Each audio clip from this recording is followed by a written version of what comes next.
ሁላችሁንም ሰላም ብያለሁ። እነሆ በዛሬው ዕለትም አዳዲስ መረጃዎች አሁን የደረሱን ስላሉ እነሱን ባጭሩ አሰማችኋለሁ ማለት ነው። ተመልካቾቻችን፣ አድማጮቻችን እንደተለመደው የገባችሁ ላይክ በማድረግ ሌሎችን ወዳጆቻችንን ጋብዟቸው። ላይክ የሚለውን በመጫን ማለት ነው። እና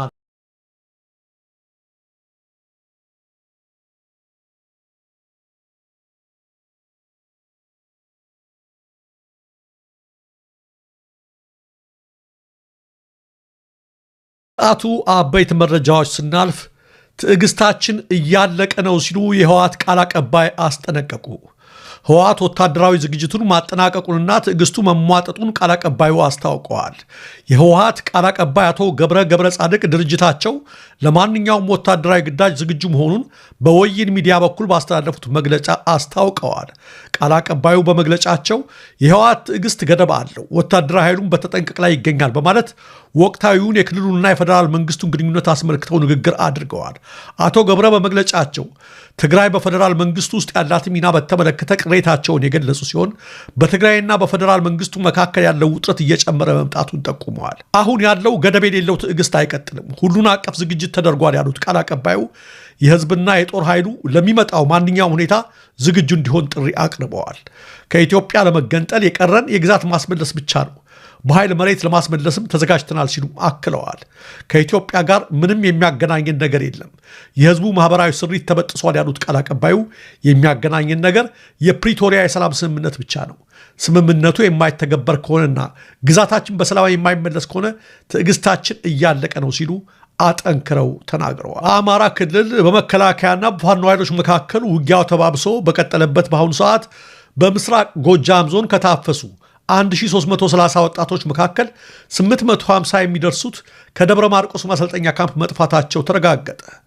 እነዚህ ደረጀ ጎቹ፣ ደሳለኝ ወርቁ፣ እንዳለ ይበልጣልና ዝጋለ ሰጤ የተባሉ ወጣቶች በነብሴ ሳር ምድር ወረዳ ከመርጡ ለማርያም ከተማ መሃል አደባባይ ታፍሰው ድቅድቅ ባለው ጨለማ ወደ ደብረ ማርቆስ ከተማ ከተጓዙ 110 ወጣቶች መካከል ነበሩ። ሚኒሻዎች እየደበደቡ ወደ ፖሊስ ጣቢያ ከወሰዱም በኋላ ስልካችንን ቀምተው ምሽት ላይ በአንድ መኪና አጭቀው የወሰዱን 60 የመርጡ ለማርያም ከተማ ወጣቶችና 50 የዙሪያ ቀበሌ ወጣቶች በድምራችን 110 ነን። ደብረ ማርቆስ ከተማ ስንደርስ ከምስራቅ ጎጃም ዞን ወረዳዎች ታፍሰው ከመጡት ጋር ተደምረን 1330 እንሆን ነበር። በወታደራዊ ካምፑ ለ10 ቀናት ቆይተናል ይላሉ ወጣቶቹ ሲናገሩ። ከዛም በደብረ ማርቆስ ወታደራዊ ማሰልጠኛ ካምፕ በገባን በሁለተኛው ቀን ለሁለት ከፍለው ወደ አዳራሽ ወስደው የሃይማኖት አባቶች፣ ሴቶች፣ ወጣቶችና ሽማግሌዎች የሚደበደቡበትን ቪዲዮ እንድንመለከት ካደረጉን በኋላ ከዚህ ወጣችሁ ብትጠፉ ጽንፈኛው አግኝቶ እንደዚህ ያሰቃያችኋል እያሉ ሲያሸማቅቁን ቆይተዋል ብለዋል። ለቀን ስራ ይሆናል ብለን በለበስነው ልብስ ስፖርት ሲያሰሩን የነበሩትም ከታፈስነው ውስጥ ግዙፍ ሰውነት ያላቸው ተመርጠው ነበር ያሉት ወጣቶቹ ከ45 ቀን በኋላ ፓራ ኮማንድ ሆነን እንደምንመረቅ ቢነገረንም ስልጠና ከጀመርንበት ቀን ጀምሮ በቀን ወጣቶች እየጠፉ ወደ ሀገራቸው ሲሄዱ እኛም ጠፍተን ወደ እናንተ መተናል፣ እናንተም ደስ በሚል አቀባበል አድርጋችሁልናል በማለት ለቴዎድሮስ 206ኛ ኮር ምስጋናቸውን አቅርበዋል። እኛን ጨምሮ አጠቃላይ ወደ ማሰልጠኛ ከገባ ነው 1330 ታፋኞች መካከል 850 የምንሆነው ጠፍተናል ያሉት ወጣቶቹ በአሁኑ ሰዓት ወደ ቤተሰቦቻቸው ቢሄዱ ድጋሚ አፈሳ ወይም ቅጣት ስለሚጠብቃቸው እዛ ፋኖች ጋር መቆየት እንደሚፈልጉ መናገራቸውን የኮሩ ቃል አቀባይ አስታወቁ። የጋምቤላ ሕዝብ መጠነ ሰፊ ጥቃት ሲፈጸምበት መከላከያው የት ገባ ሲሉ የአካባቢው ተወካይ አቶ ኦምባግ ኦኩሙ በቁጣ ጠየቁ። ኢትዮጵያ ፈረሰች የሚባለው አዲስ አበባ ሲያዝ ብቻ ነው እንዴ በማለት የጠየቁት አቶ ኦባንግ የጋምቤላ ተወላጆች ከደቡብ ሱዳን ስደተኞች ከፍ ያለ ጥቃት እየተፈጸመባቸው መሆኑን ተናግረዋል። የጋምቤላ ህዝብ ለኢትዮጵያ አንድነትና ሉዓላዊነት መከበር ከሌሎች ኢትዮጵያን ወንድሞች ጋር በመሆን የሚከፍለው መስዋዕትነት ዝቅ ተደርጎ መታየት የለበትም ሲሉም በአጽንኦት ተናግረዋል። ሀቁ ሆኖ ሳለ በተለይ የአኛክ ተወላጅ ሆኑ የጋምቤላ ተወላጆች ከደቡብ ሱዳን በሚነሱ ሙሌዎች ተደጋጋሚ ጥቃት ሲፈጸምባቸው ለምንድን ነው በዝምታ የሚታየው ሲሉም አቶ ኦባንግ አጠንክረው ጠይቀዋል። ሌላው ተመልካቾቻችን፣ አድማጮቻችን ከሸዋ ደራ የደረሰን አሳዛኝ መረጃ አለ። በዛሬው ዕለት እንደተለመደው በሸዋ ደራ የሚኖሩ በርካታ የአማራ ተወላጆች በመንግስት ታጣቂዎች ድጋፍ ከፍ ያለ ጭፍጨፋ እንደተፈጸመባቸው ነው ከስፍራው የደረሰን መረጃ የሚያመለክተው። በርካቶች መቁሰላቸውና ህይወታቸው ማረፉ ነው ከስፍራው እየደረሰን ያለው መረጃ የሚያመለክተው። የአካባቢው መስተዳደር አካላትን በዚህ ጉዳይ ላይ ምንም ማብራሪያ አልሰጡም። በዚህ ጉዳይ ላይ ወደ በኋላ ላይ ተጨማሪ ዝርዝር መረጃ ሰው እንዴት ተመካክሮ ያብዳል ሲሉ መጋቢ ሐዲስ ቅሬታቸውን ገለጹ። በሰይፉ ሾው ላይ እንግዳ የነበሩት መጋቢ ሐዲስ እሸቱ ሰሞኑን አሜሪካዊ ዩቲዩበር አይሾው ስፒድ በኢትዮጵያ ያደረገውን ጉብኝት ተከትሎ ታዋቂ ሰዎች ወደ ሃይማኖት ተቋማት ሲመጡ ስለሚደረግላቸው የተጋነነ አቀባበል ጠንካራ ትችት ሰንዝረዋል። መጋቢ ሐዲስ ዝነኞች ሀገሪቱን መጎብኘታቸው መልካም ቢሆንም የሃይማኖት ተቋማት ግን ማንነትን ማበጠርና መለየት እንዳለባቸው ነው ያሳሰቡት። ሰሞኑን መነጋገሪያ ስለሆነው አይሾው ስፒድ ሲጠየቁም ይህን ልጅ አይናማዎች ናቸው የሚያውቁት፣ ለጆሮ የሚገባ ነገር የለውም፣ ዝም ብሎ ነው የሚጮህ በማለት ይዘቱ ጥልቀት የሌለው መሆኑን ጠቁመዋል። አያይዘውም ዓለማችን ቁም ነገር ከሰራ ይልቅ ለመዝናኛው ዘርፍ ቦታ የምትሰጥ የኮስሞቲክስ ዓለም ሆናለች ሲሉ ወቅሰዋል። የመጨረሻውን ዘመናዊ ቦይንግ አውሮፕላን ካመረተው ሳይንቲስት ይልቅ እዛ አውሮፕላን ላይ ተሳፍሮ ደህና ዋላችሁ ያለ አርቲስት የበለጠ ይከበራል ያሉት መጋቢ ሐዲስ ትውልዱም ሆነ አስተሳሰቡ ፋስት ፉድ እንደሆነባቸው አብራርተዋል። ፋስት ፉድ ፈረንጆቹ ስራ ሲበዛባቸው ቀባቀባ አድርገው የሚበሉት ምግብ ነው። የኛም አስተሳሰብ እንደዛ ሆኗል ያሉት ጠንከር ያለ ሐሳብ መስማት አንፈልግም። ለዚህም ነው ጠጠር ያለ ሐሳብ የሚያቀርቡ ደራሲያን ሳይቀር ለመኖር ሲሉ ወደ ኮሜዲ ያኮበኮቡት ብለዋል። በተለይም ከዚህ ቀደም ድምፃዊት ቢዮንሴ ወደ ኢትዮጵያ በመጣችበት ወቅት ጃንጥላ ተይዞላት የተደረገውን አቀባበል በማስታወስ የሃይማኖት ተቋማት ታሪካዊ ቦታዎችን ለጎብኚ ማሳየታቸው ተገቢ ቢሆንም ክብርን በሚያወርድ መልኩ መቀበል ግን ስህተት መሆኑን ጠቁመዋል። ቢዮንሴ በመጣች ጊዜ ሰው በሰባት ስላሴ በ10 ቢዮንሴ ብሎ ተረተ። ዝነኞች እንደ ሰው እንደ ቱሪስት ላሊበላና አክሱም መጎብኘታቸው ተገቢ ነው። ነገር ግን በዛ ልክ ሃይማኖትን አዋርዶ ዝቅ አድርጎ ሸብረብ በማለቱ ብዙ አትራፊ አይመስለኝም ሲሉ ተናግረዋል።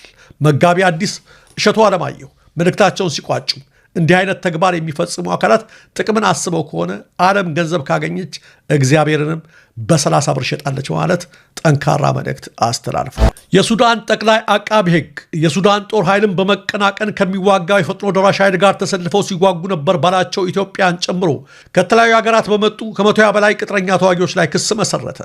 በሱዳን እየተካሄደ ባለው የእርስ በርስ ጦርነት ኢትዮጵያን ጨምሮ ከተለያዩ ሀገራት የመጡ ቅጥረኛ ተዋጊዎች እንደሚሳተፉ የሱዳን ባለስልጣናት ተናግረዋል። በጦርነቱ ተሳታፊ የሆነው ፈጥኖ ደራሽ ኃይል ውጭ ሀገራት ቅጥረኛ ተዋጊዎችን እንደሚያሰልፍና የተያዙም እንዳሉ ነው ባለስልጣናት ያሳወቁት። የሱዳን ጠቅላይ አቃቤ ሕግ የሱዳን ጦር ኃይልን በመቀናቀን ከሚዋጋው የፈጥኖ ደራሽ ኃይል ጋር ተሰልፈው ሲዋጉ ነበር ባላቸው ከ120 በላይ የውጭ ሀገር ቅጥረኛ ወታደሮች ላይ ክስ መስርቷል። በሱዳን ጦር ኃይል የሚመራው የሱዳን መንግስት ጠቅላይ አቃቤ ሕግ አንቲሳር አህመድ አብደል ሙታአል የወንጀል ክስ የቀረበባቸው የውጭ ሀገራት ተዋጊዎች የተለያየ ዜግነት ያላቸው መሆናቸውን አመልክተዋል። አቃቤ ሕጓ እንዳሉት ቅጥረኛ ተዋጊዎቹ 3 ዓመት ሊሞላው በተቃረበው የሱዳን የእርስ በርስ ጦርነት ውስጥ በጀነራል ሐምዳን ዳጋሎ ከሚመራው ፈጥኖ ደራሽ ኃይል ጎን በመሰለፍ መወጋታቸው ነው ክሱ የቀረበባቸው። የሱዳን ባለስልጣናት ፈጥኖ ደራሽ ኃይሉ ከሱዳን ጦር ሰራዊት ጋር በሚያካሂደው ጦርነት ውስጥ አባላቱን ለማጠናከር የሚዋጉለትን ቅጥረኛ ወታደሮች ከተለያዩ ሀገራት እየመለመለ ያሰልፋል ሲሉ ይከሳሉ። ፈጥኖ ደራሽ ኃይሉ ከጎረቤት ሀገራት ከኢትዮጵያ፣ ከደቡብ ሱዳን፣ ከቻድና ከደቡብ አሜሪካ ኮሎምቢያ ቅጥረኛ ወታደሮችን እንደሚመለምል ባለስልጣናቱ አመልክተዋል። የሱዳን መንግስት ጠቅላይ አቃቤ ሕጓ ጨምረው የተወሰኑ የውጭ ቅጥረኛ ወታደሮች ክስ ተመስርቶባቸው ጥፋተኛ ሆነው ሞት የተፈረደባቸው እንዳሉም ገልጸዋል። ነገር ግን በቅጥረኛ ተዋጊዎቹ ላይ የተላለፈው የቅጣት ውሳኔ ተግባራዊ ስለመሆኑና ስለሌሎች ዝርዝር ጉዳዮች ከመግለጽ ተቆጥበዋል።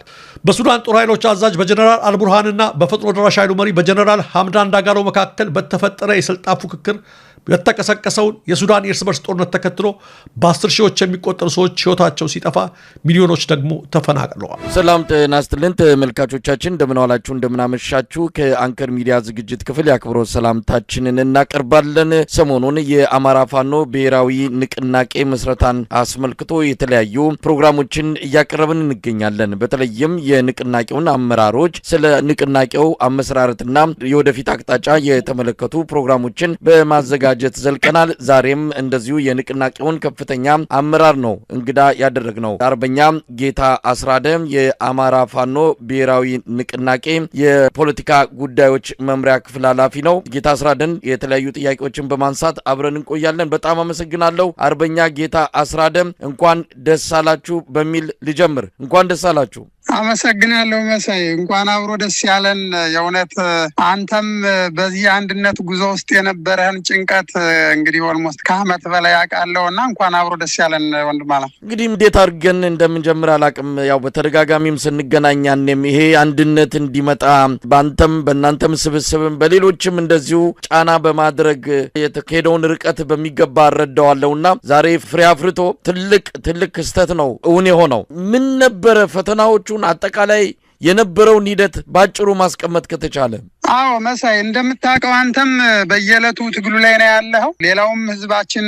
ሰራዊታችን ደጋፊያችንም ጭምር እንደሚያውቀው እንግዲህ የትግል ከተጀመረ የቅርብ ጊዜውን እንኳን ብንወስድ 3 አመት እየሆነው ነው በዚህ ሂደት ውስጥ የትግሉ ባህሪ ትንሽ አስቸጋሪ ሆኖ አንድነቱን ለማምጣት አንድ የአማራዊ ተቋም ለመመስረት ምን ያህል ዋጋ እንደከፈልን ሁላችንም እናውቀዋለን በተለይ ደግሞ ድርጅት ምስረታ ጋር ተያይዞ የአማራ ፋኖ ህዝባዊ ድርጅት ሲመሰረት የተሟላ ባለመሆኑ ምክንያት ላለፉት 18 ወራት አንድ አመት ተኩል ገደማ ማለት ነው ከባድ ሂደቶችን ያለፍነው ሁላችንም የምናውቀው ነው በእርግጥ ተፈጥሮ የትግል ባህሪ አለ ሁላችንም የምናውቀው በየጊዜው በመናነሳው ነገር ትግል እንዲሁ ዝም ብሎ በአንድ ጀንበር ተመስርቶ መስመር የሚይዝ አይደለም ተቋም ግንባታ ራሱን የቻለ ሂደቶች አሉት ምዕራፎች አሉት የምትሻገራቸው እኛ የተሻገርነው እሱን ምዕራፍ ነው በተለይ ደግሞ የፋኖ ትግል እንደምታውቀው ህዝባዊ ንቅናቄ ከዛ በኋላ ወደ እምቢተኝነት ከዛ በኋላ ወደ አፈሙዝ ነው የገባው እነዚህ ሁሉ ሂደቶች ትንሽ ከነበረው የተለምዷዊ አካሄድ ወጣ ያሉ በመሆናቸው ብዙ ዋጋ ከፍለናል አሁንነን ስናስበው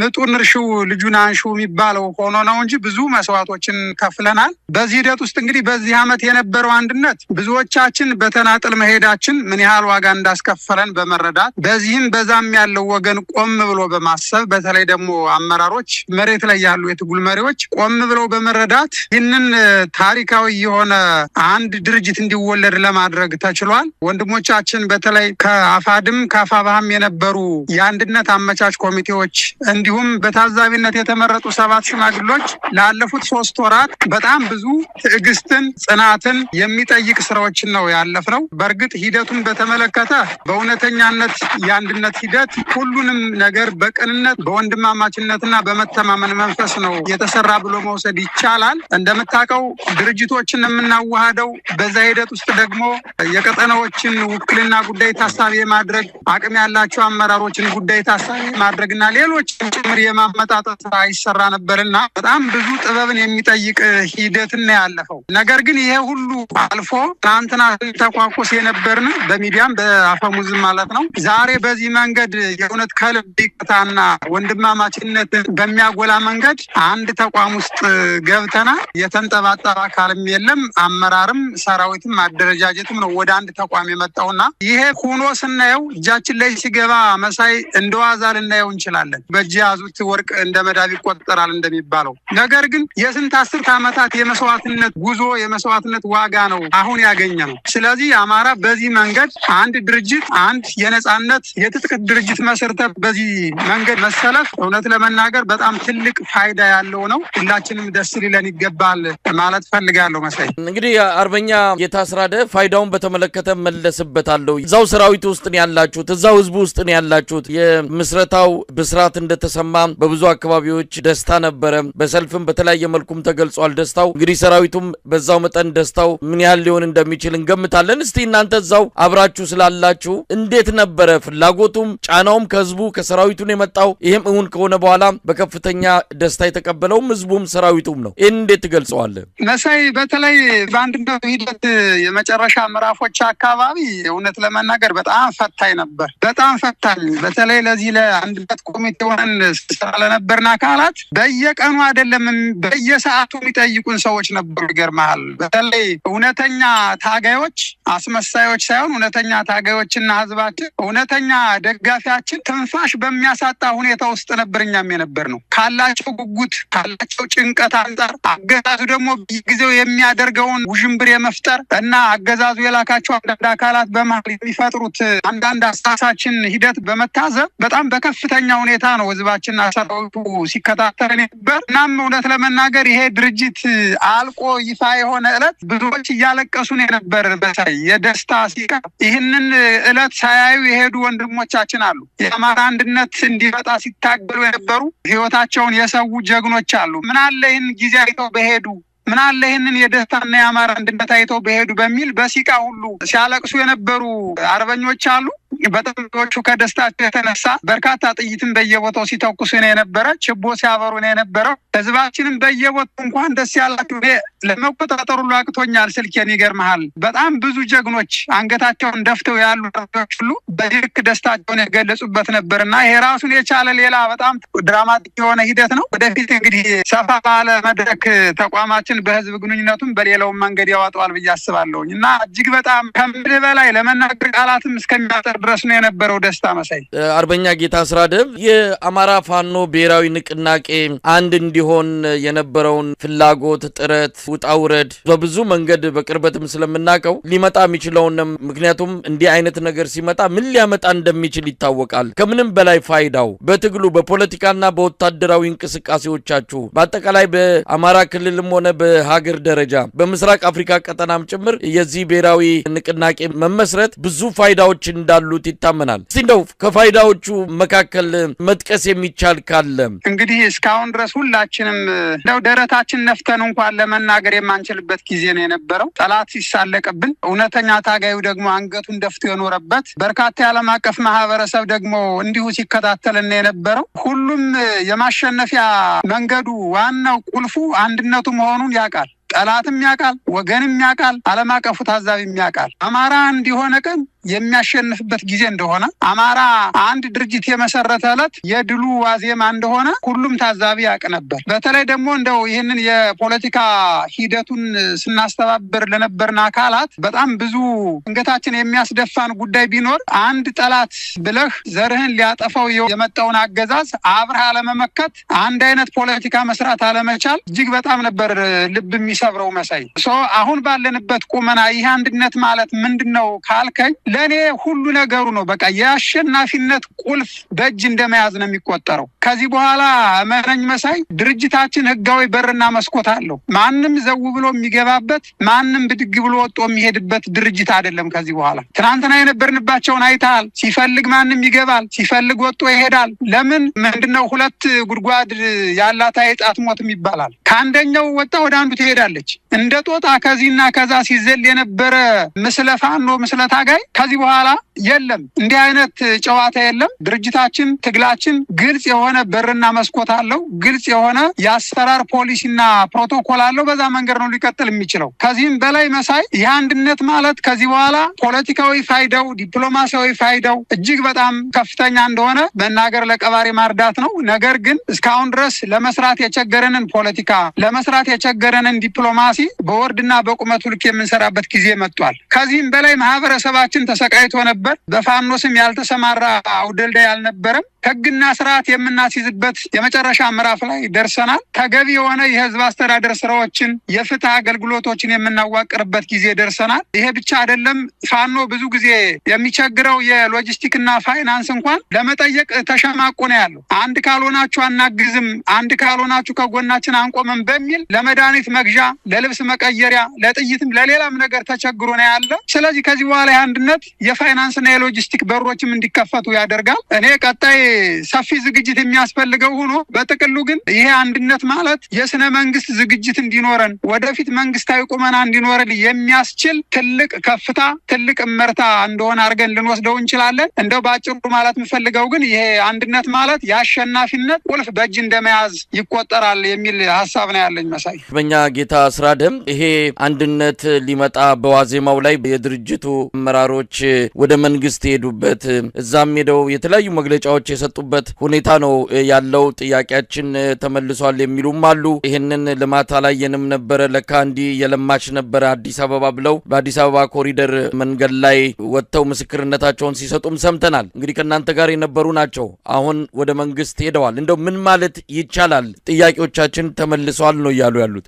መቼም ያው ትግል እንደ ስሙ ትግል ነው፣ መራራ ነው። በተለይ ደግሞ እኛ አሁን ያለንበት የነጻነት ትግል ደግሞ እንደምታውቀው በጣም ከባድ ፈተናዎች ነው ያሉት። ከውስጥ ፈተናዎች አሉት፣ ከውጭም ፈተናዎች አሉት። አገዛዙ ምን ያክል አረመኔያዊ ሂደት ውስጥ ሲሄድ እንደነበረ ሁላችንም የምናውቀው ነው። ነገር ግን መጀመሪያ ላይ እንደገለጽኩልህ ይሄ ትግል ብዙዎችን ነው ያሰባሰበው። እንግዲህ ከዚህ ሂደት ውስጥ የሆነ ጊዜም ከዚህ በፊት እንደገለጽኩልህ አንዳንዱ የውት የነጻነት ታጋይ ነው። ነገር ግን በጣም በርካታ ፍላጎትና ተልዕኮ ያላቸው አካላትም በትግላችን ውስጥ ገብተዋል። እንደነሱ በጣም ላለመውረድና ላለመቆሸሽ አንዳንዶቹ ትግሉ ከብዷቸው ነው የሄዱ ብለን ማለት እንችላለን። እውነት ነው፣ ትግሉ መራር ነው፣ ይርባሃል፣ ይጠማሃል፣ ፀሐዩ፣ ብርዱ፣ መከራው ከባድ ነው። ነገር ግን ይህንን ተቋቁመ መሄድ ደግሞ የነጻነት ታጋይ የመጀመሪያ ቅድመ ሁኔታ ነው። ይህንን መቋቋም ካልቻልክ አይደለም ሌላውን ነጻ ተወጣ ለራስህ ነጻ አልወጣህም ማለት ነው። ስለዚህ ይህንን መቋቋም አቅቷቸው የሄዱ አካላት አንዳንዶቹ እንዲያው ዘወር ብለው አፍረው ቢቀመጡ የተሻለ ነበር የሚሆነው። ነገር ግን የአንዳንዶቹ ደግሞ ለከት የሌለው ስለሆነ ምናልባትም አገዛዙ ወይም ከመጀመሪያው ተልዕኮ ሰጧቸው የሄዱ ይኖራሉ፣ ወይንም ደግሞ በሞቅታና ወይታ ትግሉ ባጭር ጊዜ ውስጥ ካለቀ የራሳቸውን ሂሳብ ሰርተው የመጡ አካላት ሊኖሩ ይችላሉ። በዚህም ተባለ በዛ ግን እነዚህ አካላት ለአገዛዙ የሚሰጡት የምስክርነት ቃል የእውነት በጣም ብዙዎቻችን አሳፍሮናል።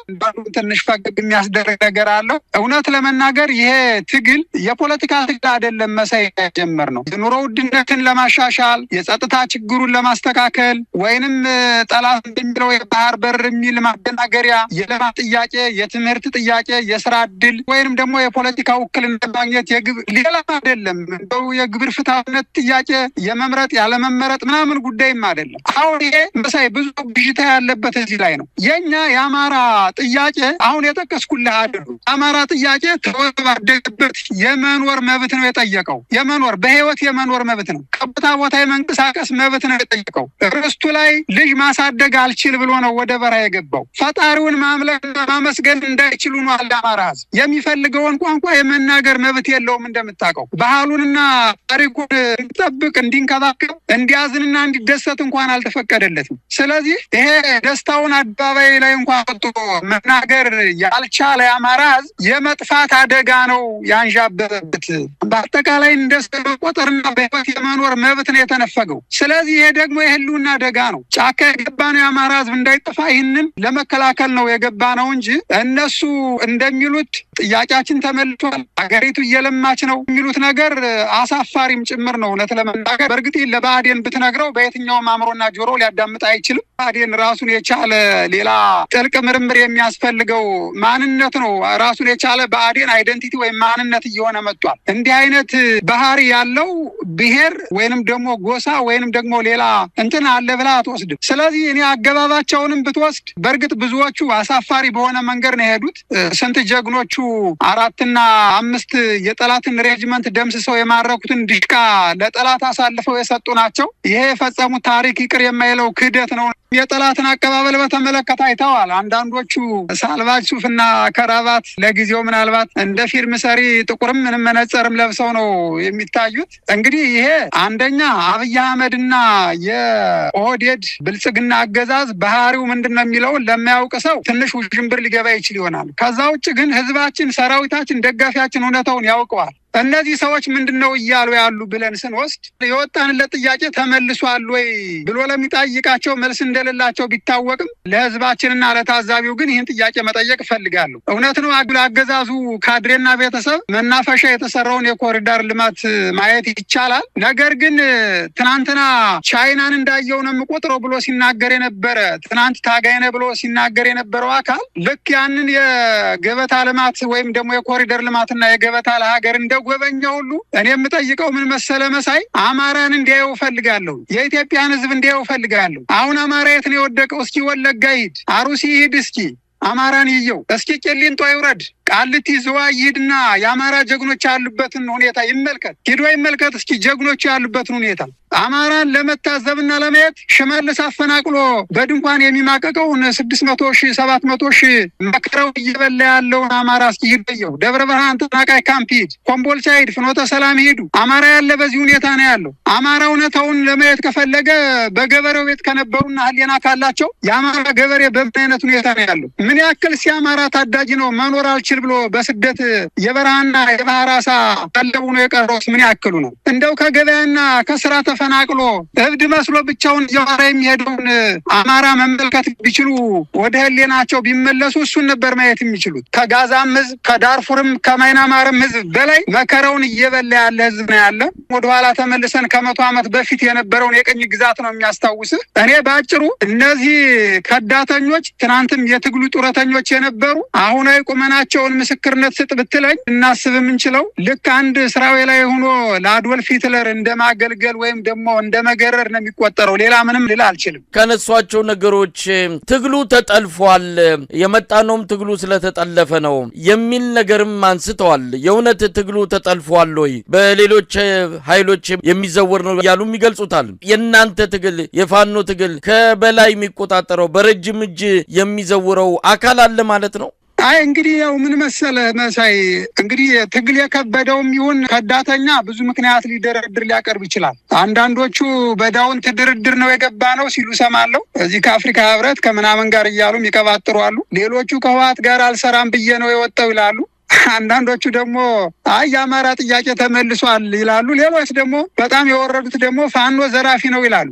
እውነታው ምንድነው ካልከኝ አንደኛ የተጠለፈ ትግል የለም። የተጠለፉ እነዚህ ራሳቸው ናቸው። ኦህዴድ ብልጽግና ነው የጠለፋቸው፣ ራሳቸው ናቸው የተጠለፉ እንጂ የተጠለፈ ትግል እንደሌለ እርግጠኛ ሆኜ ነው የምነግርህ። ከዛ ውጭ ግን እነዚህ የትግሉ ጡረተኛ የነበሩና አንዳንዶቹ ሲዘርፉ የነበሩ በክዳት የሄዱት በግልጽ የምነግርህ ለትግሉ ትልቅ እፎይታ ነው የሆነው። ጡረተኞች ነው የነበሩ። አንዳንዶቹ ለትግሉ የኖሩ ሳይሆን በትግሉ የኖሩ ስለነበረ ለትግሉ ትልቅ ነጻነት ነው የሆነው። እውነት ለመናገር ይህንን መሬት ላይ ካለው ሰራዊት በተለይ አሁን እጅ ሰጠን የሚሉት በየቦታው እነከሌ ምንድን ነበረ ሂደታቸው፣ በትግሉ ላይ የነበራቸው ሚና ምንድን ነበር፣ ፋይዳ ነበራቸው ወይ ብለህ ብትጠይቅ እንኳን ደስ ያለን ሊሉ ይችላሉ። በአንዳንዶቹ ዙሪያ ላይ ማለት ምናልባት በመካከል በውዥብር ወይም ደግሞ ተሸውደው የገቡ በቁጥር የሚቆጠሩ ግለሰቦች ሊኖሩ ይችላሉ። ብዙዎቹ ግን የእውነት ነው የምነግርህ መሳይ ትግሉ ተሸክሟቸው የኖሩ ሰዎች ናቸው እንጂ የተጠለፈ ትግልም የለም። ምናልባት ድርድር የተባለውን እኔ እንደ ኮሚቴ ነኝ በበላይነት የምመራው መሳይ፣ እነሱ ድርድር እያሉ የሚያወሩት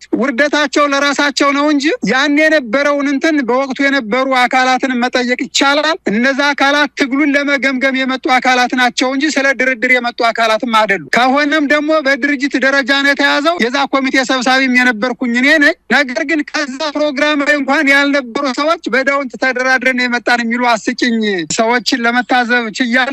ስለዚህ የተጠለፈ ትግልም የለም። የተጠለፉ ራሳቸው ናቸው። ትግሉ አሁን ባለበት ቁመና የሚመራው የአማራ ልጅ ነው። የአማራ ፋኖ ብሔራዊ ንቅናቄ ራሱን የቻለ አደረጃጀት አለው። የፖሊት ቢሮ አለው፣ የስራ አስፈጻሚ ቢሮ አለው፣ የማዕከላዊ ኮሚቴ አለው፣ ጠቅላላ ጉባኤ አለው። እነዚህ በጋራ የሚመሩትን ትግል ሌላ አካል እንደጠለፈው አድርጎ ማመላከት ራስን ዝቅ ማድረግና መዋረድ ነው እንጂ ምንም አይነት በዚህ ዙሪያ ላይ የለም። ኦፍኮርስ አንዳንድ ሰዎች በዚህ ላይ ብዥታ አለባቸው።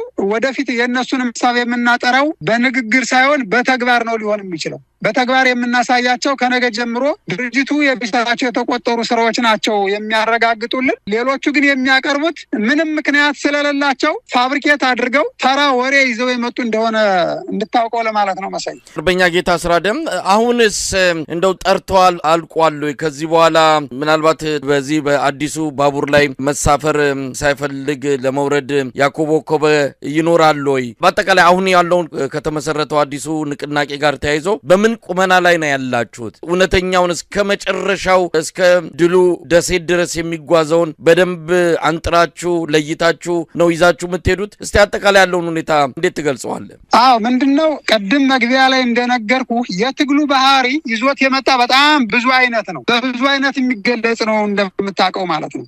አሁን ይሄ አንድነቱ አለመምጣቱ ይህንኑ ክርዳዱንም ምንጩንም አረማማውንም ሌላውን ሁሉ ይዞት ነው የኖረ ትግሉ። ይሄ አንድነት ሲመጣ ግን ተጠያቂነት ይመጣል። አንድ ህግ ነው ያለው፣ አንድ አሰራር ነው ያለው፣ አንድ ሊቀመንበር ነው ያለው፣ አንድ ወታደራዊ አዛዥ ነው ያለው፣ አንድ የፖለቲካ መስመር ነው ያለው፣ አንድ ርዕዮተ ዓለም ነው የሚኖረው። ስለዚህ እንደፈለገ ዝም ብሎ በየአደረጃጀቱ የሚያወጣው ህግና አሰራር የለም ከዚህ በኋላ። ሁሉም ታጋይ እኩል ትሪት ይደረጋል። ከዚህ በኋላ ሁሉም የሚዲያ አካል እኩል ስክሪን ይደረጋል። ስለዚህ ይሄ ሂደት በራሱ የሚያጠረው አለ። በነገራችን ላይ ተፈጥሮ ሂደት ነው መሳይ። ተፈጥሮዊ ስልምልል ፈልጌ ነው። ትግሉ እየጠራ ሲመጣ መንገድ ላይ የሚራገፉ አካላት ይኖራሉ። እነዚህ አካላት አሁን ትናንትና ከትናንት ወዲያ ይሄዱ ያየናቸው አሉ፣ የከዱ አሉ፣ ነገም የሚከዱ ይኖራሉ፣ የቀሩ ይኖራሉ የተወሰኑ። ለምን ካልከኝ የነጻነት ታጋይ ካልሆኑ አይቀጥሉም። ከዚህ በኋላ ተጠያቂነት አለ፣ ህግና አሰራር አለ፣ መርህ አለ፣ ፕሮቶኮል አለ። በዚህ ለመቀጠል የሚቸገሩ ተልኮ ይዘው የመጡ የምንድነው የንግድ ተልኮን በለው የጠላት ተልኮን በለው ወይንም ደግሞ ሌላ ይዘው የመጡ አካላት ከዚህ በኋላ እየሾለኩ ይጠፋሉ፣ ተመሳሳይ መግለጫዎችን ይሰጣሉ ማለት ነው። ስለዚህ ሲስተሙ ነው በራሱ የሚጠፋቸው ሲስተሙ ማለት ነው። ቅድም እንዳልከው በዚህ ባቡር ውስጥ ለመሳተፍ ልክ ህጋዊነት ትኬት እና ሚኒመም ሪኳየርመንት እንደሚያስፈልግ ሁሉ ይሄ ትግል ከዚህ በኋላ በግልጽ ተጠያቂነትን እያሰፈነ መብትንም እያጎናጸፈ ነው የሚሄደው። በዚህ መሰረት በየቦታው የሚራገፉ አካላት ይኖራሉ። ከዚህ በፊት በተደጋጋሚ እንደገለጽነው በዚህ በፋኖ ትግል ውስጥ ምናልባትም ቁጥሩን ለመገመት በሚያስቸግር ደረጃ ከአገዛዙ ሰራዊት 2 እና 3 እጥፍ ነው ያለው። እንግዲህ በዚህ ሂደት ውስጥ የሚራገፉ የተወሰኑ አካላት ይኖራሉ። ለምን ካልከኝ የነጻነት ታጋይ ያልሆኑትን ነው። ለምን ካልከኝ አንድነቱን የሚጸየፉትን ነው። ተልኮ ያላቸው ናቸው። እነዚህ አካላት ነገም ሊሄዱ እንደሚችሉ ይሄ ማለት ምንድነው ካልከኝ ለትግሉ ትልቅ እፎይታ ነው። ለህዝባችንም ትከሻው ጎብጦ የነበረ በእንደነዚህ አይነት አካላት ነው። በየቦታው ሰው እየታገተ የምታየው፣ ሹፌሮች መከራቸውን የሚበሉት፣ ንጹሃን በየቦታው ገንዘብ እየተጠየቁ ያሉትም ጭምር እነዚህ አካላት ሲራገፉ ያኔ የእውነት ነው የምነግርህ ትግሉ እንደ መስከረም ኩልል ብሎ በሀቀኛ ታጋዮች እጅ እየገባ ይመጣል ማለት ነው። እናም ያንድነት ብዙ ነገሮችን እንድናይ አድርጎናል። በእርግጥ ይሄ ነገር መሳይ እዚህ ሰራዊቱ ላይ ወይም ደግሞ ታጋዩ ላይ ብቻ አይደለም እኮ እናንተ ውጭ ላይ ያለውን ሚዲያውን እያየኸው አይደል? በዚህ ልክ እኮ ነው አንዳንዶቹ ሰላማዊ ትግል ይሻለናል፣ አንዶቹ እንትና መሪ ካልሆነ ይሉሃል፣ አንዳንዶቹ ደግሞ የሆነ ቀጠና ተወካይ ነው የነበርኩ ይልሃል። ከዚህ በኋላ በግልጽ ምነግርህ የጌታ አስራደ ደጋፊ የለም። የዘመነ ካሴ የመከታው ይልዴ የምሬ ወይንም ደግሞ የሆነ ያስረስ ደጋፊ የለም። ከዚህ በኋላ የአማራ ፋኖ ብሔራዊ ንቅናቄ ድርጅት ደጋፊ ነው ሊኖር የሚገባ።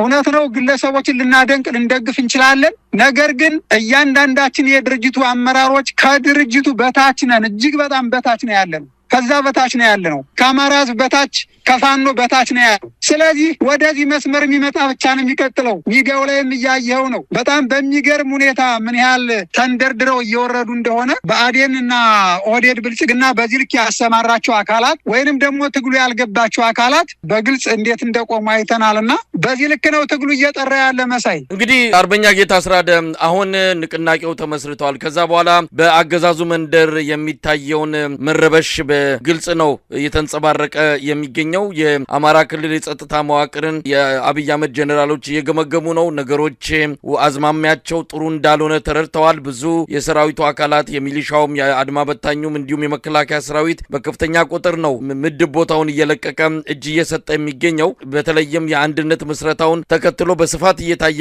የሚገኝ ጉዳይ ሆኗል። እንደው በአጠቃላይ ለስርዓቱም ለአማራ ህዝብም በአጠቃላይ ለትግሉ ደጋፊዎችም የምታስተላልፉት መልእክት አለ? መሳይ በጣም ነው እንጂ የምናስተላልፈው እንደው በአጭር አገላለጽ አሁን ያለንበት ሁኔታና የመጪዎቹ ቀናት አንደኛ በአገዛዙ ውስጥ እየተሰቃዩ ወይም ደግሞ እየተቃጠሉ የቆዩ በርካታ ካድሬዎች አሉ። እንዲሁም በመከላከያና በጸጥታ መዋቅሩ ስር ያሉ ነጻነት የናፈቃቸው የጥቂት ባለስልጣናት ወንበር ለማስጠበቅ ብለው 3 ዓመት ሙሉ ህዝባቸውን ሲጨፈጭፉ የመረራቸው እነዚህ አካላት በቅርቡ ፋኖን ይቀላቀላሉ። በርካታ የመከላከያ መኮንኖች አሉ፣ ኮማንዶዎች አሉ፣ አባላት አሉ። በአገዛዙ ውስጥ ሳይጥማቸው እየመረራቸው የኖሩ ያገዛዙ ካድሬው ነው ሲያገለግሉ የነበሩ አካላት አሉ። እነዚህ አካላት የሚጠብቋት ቀሪችን ነበር መሳይ።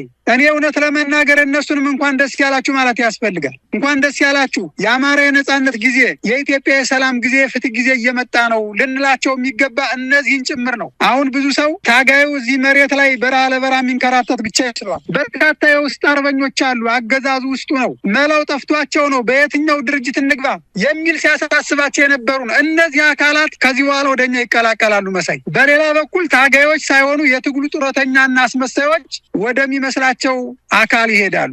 ልክ እየሆነ እንዳለው ማለት ነው። ጨዋታው እንደዚህ ነው። ከዚህ በኋላ ሁሉም ወደ የወገኑ ይሄዳል ማለት ነው። ሁሉም ወደ የሰራው ሂሳብ ይሄዳል ማለት ነው። አሁን ትግሉ የመርህ ነው እንጂ የጎበዝ አለቆች ከዚህ በኋላ አይደለም። የሌባና የጡረተኛ ጀንበር ጠልቃለች፣ የእውነተኛ ታጋዩ ደግሞ ጀንበር ወጥታለች አሁን ባለው ሁኔታ። በዚህ አጋጣሚ ይህንን አንድነት በጉጉት ስትጠብቁ የነበራችሁ በአገዛዙ ውስጥ ያላችሁ አገልጋዮች ከዚህ በኋላ የህዝብ አገልጋይ እንድትሆኑ የነጻነቱ አካል እንድትሆኑና አብረን ከህዝብና ከሰራዊቱ ጋር ነጻነት እንድንጎናጸፍ ለሁሉም አካል ነው ጥሪያችን የምናቀርበው። ይሄ በቃል ብቻ አይደለም፣ በተደራጀ መንገድ በወታደራዊ ክንፉም በፖለቲካ ክንፉም በአደረጃጀቱም በሌሎችም ጭምር ሰፊ የሆነ ስራ እየተሰራ ነው ያለ። በዚህ አግባብ በክብርና በሞገስ ትግሉን እንዲቀላቀሉ የምናደርግበት ፕላትፎርም እየተዘረጋ ነው ያለ መሳይ። ይህንን በዚህ አጋጣሚ ማቅረብ እፈልጋለሁ። አንድነቱን ከጀመርነው በዋናነት በይፋ የቃል ኪዳን ሰነድ ተፈራርመን 3 ወር ገደማ ነው የሆነን፣ ጥቅምት ላይ ነው የጀመርነው። ነገር ግን ከዛ በፊት ጀምሮ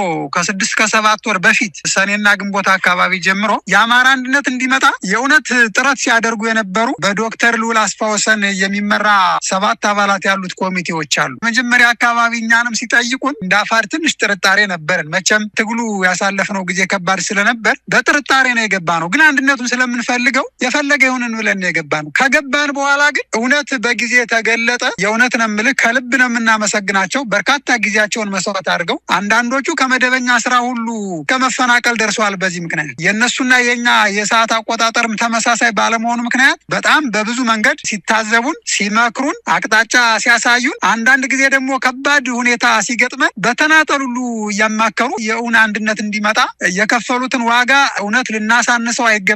በጣም ትልቅ ዋጋ ከፍለዋል። ለነሱ ትልቅ ክብር ይገባቸዋል። በተለይ ደግሞ በየዕለቱ አብረውን የነበሩ በእርግጥ 7ቱም አባላት የራሱ አስተዋጽኦ ነበራቸው። በዋናነት ግን ዶክተር ልዑል አስፋወሰን፣ አምባሳደር ብርሃነ መስቀል፣ እነ ሻለቃ ዳዊት እና እንዲሁም እንደነ ዶክተር አክሎግ እነ ዳዊትና ሌሎችም እነ ኃይለ ገብርኤል ጭምር ይሄ የአማራ አንድነት እንዲመጣ ገለልተኛ በሆነ መንገድ ባታዊ በሆነ መንገድ የእውነት በመርህ ብዙ ልምዳቸውን አካፍለውን ብዙ ነገራቸውን ሁሉ ሰውተው ነው ይህ አንድነት እንዲመጣ ድርሻቸው ከፍ ያለ ስለነበር በዚህ አጋጣሚ እንዲመሰገኑልን ህዝባችንም እንዲያውቃቸው እንፈልጋለን ለማለት ነው። ይሄ ማለት ግን ይህ አንድነት እንዲመጣ ሌሎችም አልደከሙም ማለት ግን አይደለም። እውነት አልሳካላቸው ብሎ ነው እንጂ እኔ በማውቀው መድረክ እኔ በማውቀው እንኳን ሁኔታ በጣም ብዙዎች አማራዊ አንድነት እንዲመጣ ብዙ ደክመዋል፣ ብዙ ለፍተዋል። የነሱም ጭምር ምስጋና የሚያስፈልገው ነው። በመጨረሻ ግን ሰፊውን መስዋዕትነት የወሰዱ ቅድም የጠቀስኳቸው የዶክተር ልዑል አስፋወሰን የሚመሩት አካላት ማመስገን እና ማክበር እፈልጋለሁ ለማለት ነው። መሳይ አመሰግናለሁ። ምን እንጠብቅ? ባጭር ጊዜ አንድነቱ ተመሰረተ። በተበታተነ ሁኔታ ፋኖ በተለያዩ መዋቅሮችና አደረጃጀት ውስጥ ሆኖ ምን ያህል የአገዛዙን ሰራዊት እንዳንቆራጠጠ፣ ምን ያህል ሰራዊቱን እንዳፈረሰ በግልጽ የምንረዳው ነው። ይሄ ታሪክም ተሰንዶ የተቀመጠ ጉዳይ ነው። አሁን አንድ ሆናችኋል። አንድ ስትሆኑ ደግሞ ወታደራዊ ድሉም ፖለቲካዊ ድሉም በእጥፍ ድርብ ሆኖ እንደሚመጣ ይገመታል። እንደው ባጭሩ ምን እንጠብቅ? ብዙ ነገር ነው የምንጠብቀው መሳይ።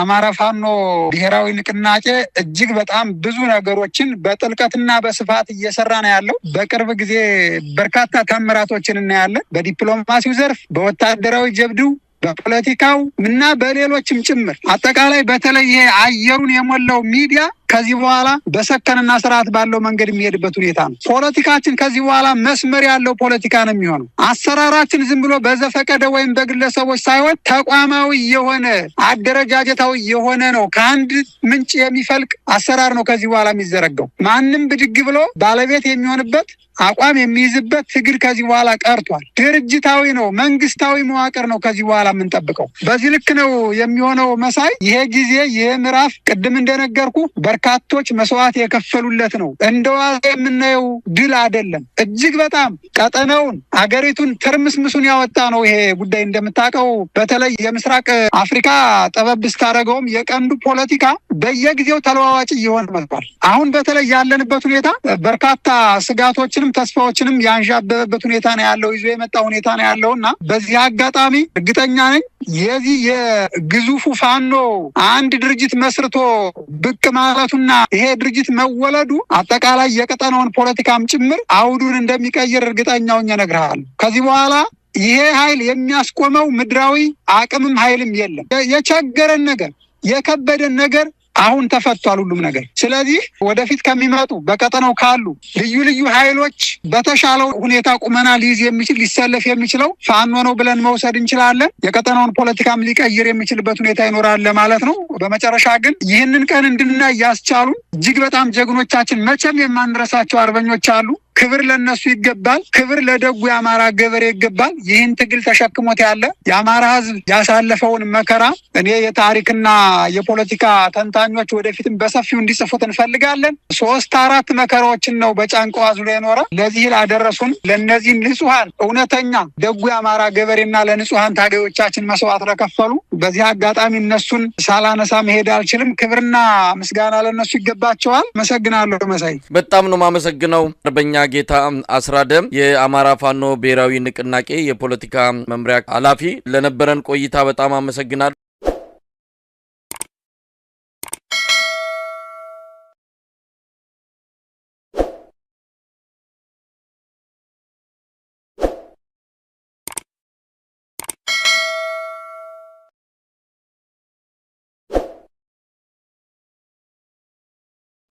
ሊሊ በድጋሚ አክስቷ አገተቻት። ሊሊ በጣም ስለምፈልጋት በነበረችበትም ሰዓት ገጀራ ሁሌ ለሷ ወስዶ እንዲሰጣት በጣም ነበር የሚፈልጋት። አሁን አጋጣሚ አግኝቷት እንግዲህ ሊሊ በድጋሚ ታግታለች። ኪንጎ ተዋረደ። ቅምጥል ከሌላ ሴት ጋር አየችው። ዶክተሩ ቤዛ ከመጥፋቷ በተነሳ በጣም ጭንቅ ውስጥ ገብቷል። አሰላሙ አለይኩም ወራህመቱላሂ ወበረካቱ። ሰላም ጤና ይስጥልኝ። የተወደዳችሁ የተከበራችሁ የቻናሌ ቤተሰቦች፣ ውድ ኢትዮጵያውያን፣ ውድ ኤርትራውያን ሰላማችሁ ብዝት ትርፍ ይበልልኝ። ቤተሰቦቼ በቅንነት ቪዲዮን ላይክ አድርጉ። ቻናሌ በጣም ሞቷል ማለት ነው። በላይክ እና በሼር ግቡ እላችኋለሁኝ። እንዲሁም ለቤት አዲስ ሆናችሁ ቻናሏን እንግዲህ ላይክ በማድረግ ሰብስክራይብ በማድረግ ደውል ምልክቷን በማጥቆር ተቀላቀሉ እንላለን። በየጊዜው የምንለቀው ነገር ይደርሳችኋል ማለት ነው። እንግዲህ እንደተለመደው ሰራተኛዋ አደይ ክፍል 185 ነው ይዤላችሁ የመጣሁት ማለት ነው። ሊሊ እንደተለመደው ራሷ ያዞራት ክኒኑን ከዋጠች በኋላም እንግዲህ ራሷን አዙራት ተኝታ ነበር። በተኘችበትም ሰዓት እና አዴ ባስተኙባትም ሰዓት እንግዲህ ወጣለች ከክፍል ማለት ነው። እነሱም ወደ ክፍል ሲሄዱ ከክፍል አጥቷታል ማለት ነው። ዶክተሩ ቤዛ ያመጣችው ጣጣ ዶክተሩ በጣም ጭንቅ ውስጥ ገብቷል። ምክንያቱም ቤዛ ጊዜው ያለፈበት ክኒን ይዛ መታ ሁሉንም ጊዜውን ቀይራ ነበር ለዶክተሩ ያስረከበችው። አሁን እሱ ደግሞ ብዙ ጣጣ ያመጣበት ሁሉም ታካሚዎች ህመሞች ታሟል ማለት ነው። ቤዛም ሊያሲዛት ሲል ዶክተሩ ሊያሲዛት ፖሊሶቹን ጠርቶ ነበር። በዛን ሰዓትም እንግዲህ ከወንድሟም ጋር አብሮ ወጥቶ ጠፍቷሉ ማለት ነው። ከገጀራው ጋር ሄዶ ገጀራውም አንድ ክፍል ሰጥቷቸው አብሮ ቁጭ ብሏሉ። ቁጭ ባለበትም ሰዓት ፍቅር ትደውላለች። ፍቅር ደወለች ብሎም ይነግራታል።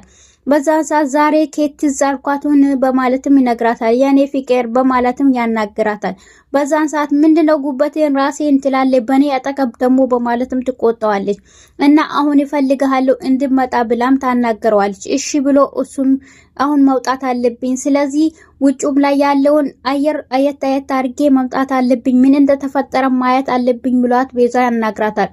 እሺ በቃ እንዳረሳ ምን ላይ እንዳለን፣ ስለዚህ የተፈለግነም ስለሆነ ስለዚህ ራስን ጠብቅ በማለትም እሺ ብሏት ይወጣ። ከዛም ሰዓት ሁለቱም ምናልባት ፍቅር ሌላ ሰው ይዛብህ ፖሊሶቹን ልትመጣ ትችላለች፣ ስለዚህ ጠንቀቅ በል ትለዋለች።